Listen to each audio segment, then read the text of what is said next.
अब जब काम कला काली की ऊर्जा आपके अंदर अवतरित होती है क्लीन बीज मंत्र में, वो भी बात करते हैं। और मैंने याद है आपको, मैंने एक बार कहा था कि अनुलोम विलोम प्राणायाम भी काली की ही साधना है। अनुलोम विलोम प्राणायाम काली की ही साधना है। वो कुंडलिनी का जागरण भी काम कला काली की साधना है। सब टेक्निक्स, सब प्रकार की जो तकनीकें, जो हम योग क्रियाएं या किन्हीं प्रकार की मेडिटेशन क्रियाएं या फिर किन्हीं प्रकार के प्राणायाम, किन्हीं प्रकार की कुछ भी हम प्रयोग करते हैं ज्ञान प्राप्ति के लिए, वो वस्तुतः काम कला काली की ही साधना है। निराकार रूप। अब निराकार रूप में क्या है? जब हम शिव स्वरोदय की बात करते हैं, जब हम प्राण की बात करते हैं, तो अब अगर मेरे प्रेजेंस ऑफ माइंड होगी मेरे जीवन में, अगर मेरी प्रेजेंस ऑफ माइंड होगी तो क्या होगा? होगा ये कि मैं अपनी सभी इच्छाओं को जान पाऊंगा। होगा ये कि मैं अपनी सभी इच्छाओं को पूरा कर पाऊंगा और उसके लिए जो जो चाहिए वो करूंगा।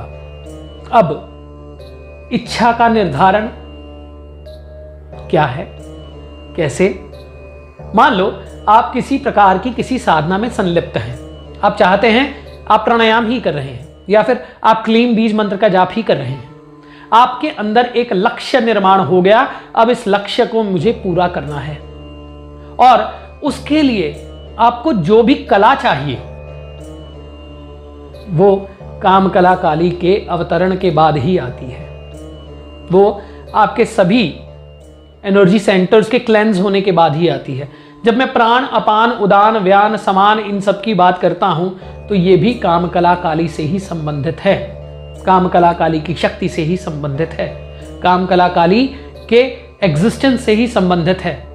वो देवी कुंडलिनी रूप में आप में वास करती है। वो देवी चक्रों के रूप में विद्युत बनकर आप में दौड़ती है, वो जीवन बनकर दौड़ती है आप में।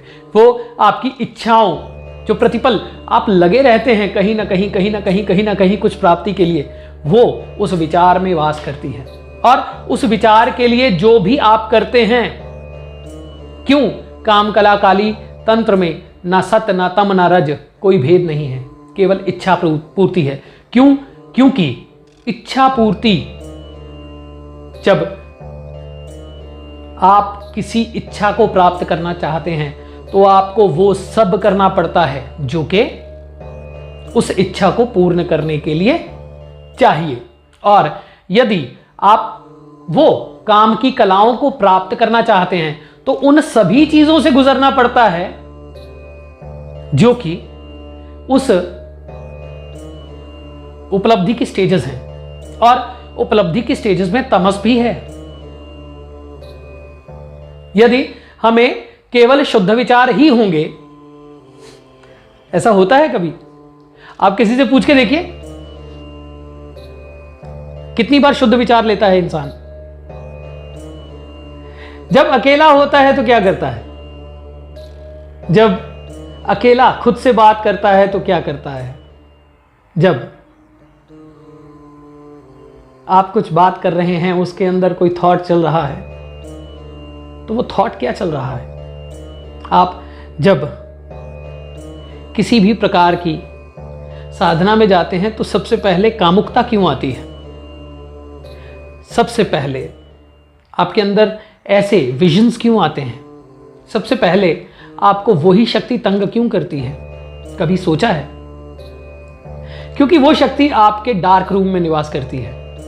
यदि उस शक्ति को हम प्राप्त कर लें, उस ऊर्जा को हम प्राप्त कर लें, उस एनर्जी को हम प्राप्त कर लें, पा लें, तो हम वो सब कुछ प्राप्त कर सकते हैं जो हम चाहते हैं। परंतु इस साधना तक पहुंचने के लिए शोधन होना बहुत जरूरी है। और शोधन जब हो गया तो आप सभी स्टेजेस से गुजरते हैं। ये जो आप भागते हैं ना विचारों से कि नहीं मुझे ये नहीं सोचना, क्यों नहीं सोचना? पर ये पूछो कि मुझे ये विचार आया क्यों, और क्या मुझे इसको प्राप्त करने के लिए कुछ करना चाहिए? जब आप उस होश से भर जाते हैं तो आप ऊर्जा से भर जाते हैं, आप प्राण से भर जाते हैं। और जो भी बना है, एग्जिस्ट करता है, सब काम कला काली ही है।